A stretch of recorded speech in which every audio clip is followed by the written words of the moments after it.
quelle est pour vous la différence qu'il y a entre quand vous faisiez votre sport au niveau amateur, d'accord, où là on est plutôt dans le plaisir, et puis au niveau professionnel? Il y a une vraie différence, on est mais il ne faut pas oublier que nous, on est des professionnels au quotidien, hein, on est chef d'entreprise, au quotidien on doit être professionnel. Alors vous, qu'est-ce que ça a changé dans votre pratique ou dans votre état d'esprit? Qu'est-ce que vous pourriez noter à ce niveau-là?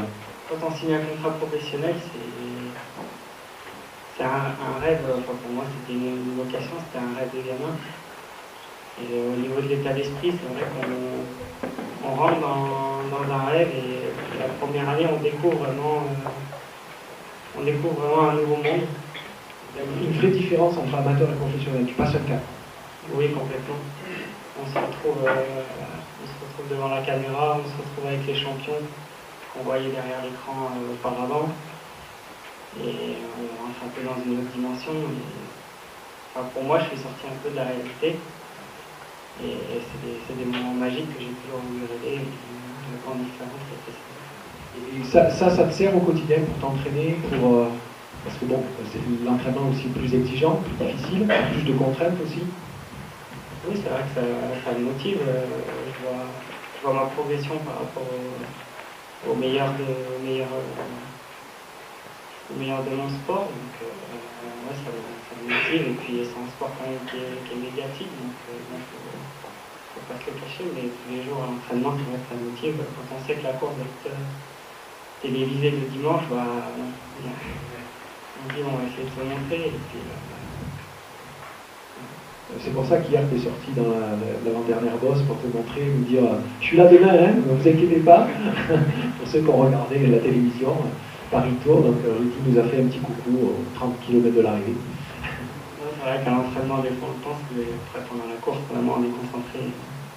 Ça fait plaisir le lendemain quand on revoit les images, mais dans le moment présent on est concentré. Donc ça c'est le côté fun, mais au niveau de l'entraînement par exemple, quelle charge d'entraînement il y a, l'écart entre quand tu es amateur et quand tu es professionnel, qui est une grosse, parce que c'est aussi plus de contraintes et donc plus de souffrance. Hein.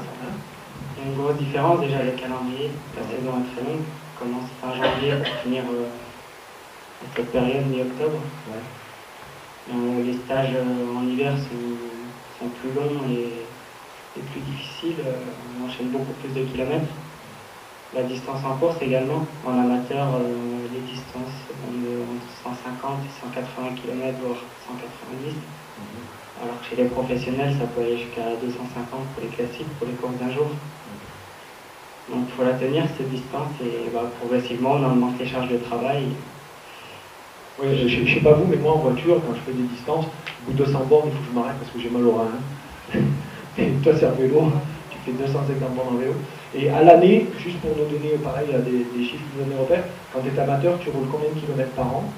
Je rappelle que c'est bien en vélo, pas en voiture. Et on fait plusieurs années en brun, c'est vrai que les kilomètres, ici, on pas vite la moyenne, c'est pas très élevé comparé aux régions où on roule sur le plat. Mais tu faisais combien Pour donner un ordre d'idée, ma dernière année amateur, c'est 19 000 km. Ah oui, c'est pas beaucoup. L'an passé, j'ai fait 23 000 et cette année, je suis parti pour faire un peu plus de 26 000.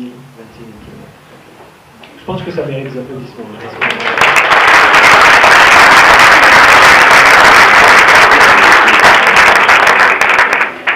Ce qu'on peut noter comme parallèle qui peut nous servir dans l'entreprise, en écoutant bien tout ce qu'a dit Rudy, c'est qu'au départ, il y a un rêve de gosse. En tout cas, il y a quelque chose qui me donne le peps, l'enthousiasme, qui me fait briller les yeux et qui me permet pour ça de pouvoir supporter plus de contraintes et beaucoup plus de contraintes, parce que quand on passe de 19 000 à 26 000 km, d'accord, ça fait beaucoup plus. Et ce qu'il ne faut pas oublier, c'est que un cycliste, il se fait mal tous les jours physiquement, et que pour ça, il faut avoir des motivations. Et une des motivations, c'est d'être sur un rêve, quelque chose qui te fait rêver. Et donc ça, c'est ce que je vous ai dit, tu n'as pas oublié dans notre quotidien à tous, d'accord, c'est dire en quoi le job que je fais aujourd'hui, il me rapproche d'un rêve de gosse, il me permet de réaliser un rêve de gosse, il me permet de réaliser des choses qui me font pétiller les yeux tous les matins, parce que si j'ai pas cette femme, ce feu sacré, aujourd'hui, qu'est-ce qui fera que je fais la différence par rapport aux autres? Qu'est-ce qui va me donner envie comme ça de me défoncer dans mon quotidien Alors, je sais que faire de la compta, parfois vendre à des clients pénibles, on n'a que des clients formidables, mais parfois ça arrive, c'est pas facile aussi. Comme s'entraîner sous la pluie ou faire des séances très intensives, c'est sûr que c'est pas facile, d'accord? Donc c'est un parallèle qu'on peut faire. Un démoteur au quotidien, ça peut être le fait d'avoir un rêve et de se rapprocher de ce rêve chaque jour. Et ça, il ne faut pas l'oublier dans nos entreprises, sinon on se fait bouffer par notre quotidien. Qu'est-ce que tu peux nous dire sur la différence d'état d'esprit ou d'habitude que tu as eu entre le moment où tu étais amateur et le moment où tu es passé professionnel? C'est sûr, c'est vraiment déjà la structure autour de soi, quoi. Ça n'a pas trop changé niveau cours depuis que je suis amateur professionnel, parce qu'on court en méthode que des week-ends, on va dire. Donc le stage, je le fais depuis que je suis... quand j'avais 20 ans, je le faisais déjà, donc les Coupes du Monde, je les faisais déjà aussi. Après, le but, moi, c'est toujours de... J'attaque en Coupe du Monde, je faisais peut-être 60e. Puis l'année d'après, le but, c'est de faire les 50, 40, 30, et puis maintenant, c'est jusqu'à... Bon, après, je suis rentré il y a 2 ans, 2-3 ans dans le top 10, puis après, il y a le top 8, il y a le top 20. Après, ça devient beaucoup plus en plus précis, et l'objectif à long terme, c'est vraiment de voir, personnellement, l'objectif personnellement, c'est de voir si je peux un jour être le meilleur mondial. Et l'objectif d'être le meilleur mondial, c'est être le jour des Jeux Olympiques. Donc, déjà, par rapport à ce que tu viens de dire, on retrouve la notion de progression par palier. Et puis, j'ai envie de dire, en m'appuyant sur ce que tu viens de dire, pour vous, chef d'entreprise, c'est quoi votre rêve olympique? D'accord? Essayez de réfléchir, c'est quoi votre truc qui fait que depuis chaque matin, vous allez avoir une image en tête de dire, voilà, je suis sur le podium avec la belle médaille d'or, la Marseillaise, ou alors le maillot de champion du monde, peut-être, je sais pas, hein. D'accord?